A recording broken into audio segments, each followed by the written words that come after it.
لا ما نعرفش. باش نسهل عليك، 5 ديسمبر هو تاريخ اغتيال الزعيم فرحة حشيت. شكون فرحة حشيت؟ فرحات حشيت.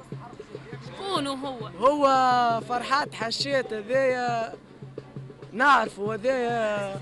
انا وياه هكا وجونا بي. كان يبني لنا وكان يعطينا في المصروف. كيفاش يبني؟ يبني لنا يا اخي الديار وحوم ودنيا كالفازين.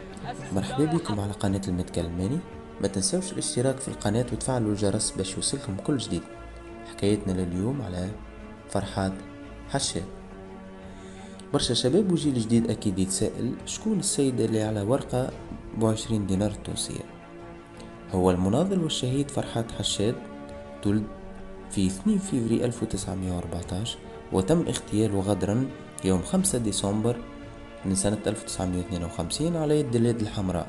فرحات كان تلميذ نجيب رغم ظروف عائلته الصعبة، وتعرض في عمر 12 سنة المرض خلاه يبتعد على مقاعد الدراسة، لكن عزيمته خلاته يقرر يخدم في الشركة التونسية للنقل بالساحل، وأثبت جدارته وترقى. تشهر فرحات بأخلاقه العالية اللي خلاه يربح ثقة الجميع ويهتم بالمسائل النقابية في الدفاع عن العمال. سنة 1937 يقود فرحات حشاد إضراب عملة النقل بسوسة، فتم طرده على إثرها من العمل. رغم ذلك كان متفائل ومثابر. سنة 1944 يقرر إنشاء حركة عمالية هدفها الدفاع على مصالح العمال التونسيين. وعام 1946 أسس فرحات حشاد الاتحاد العام التونسي للشغل، وتم انتخابه ككاتب عام، ويصبح فرحات حشاد صاحب قضية أممية تدافع على التونسيين والشعب المحتل المفقر، لنوصل صدى صوته للعالم. وفي خطاب مصيري يشرح فيه كمية استغلال الاحتلال للعامل التونسي، تصدم أمام واقع المنظمة اللي ما اهتمتش بقضيته، وقرر يلجأ للشعب.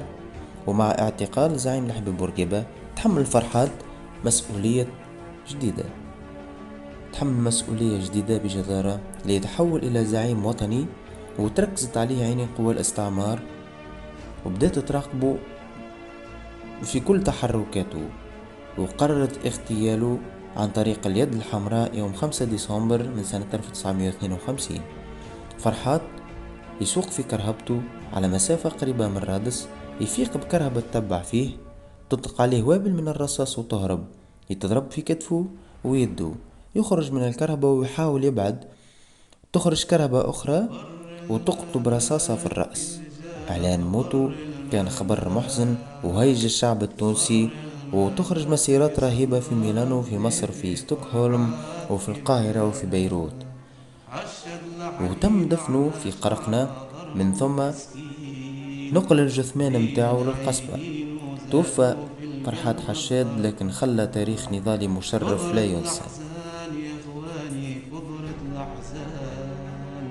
قدرة الأحزان الوهن الأفوح فينا عسان كيف زانا مات كيف زانا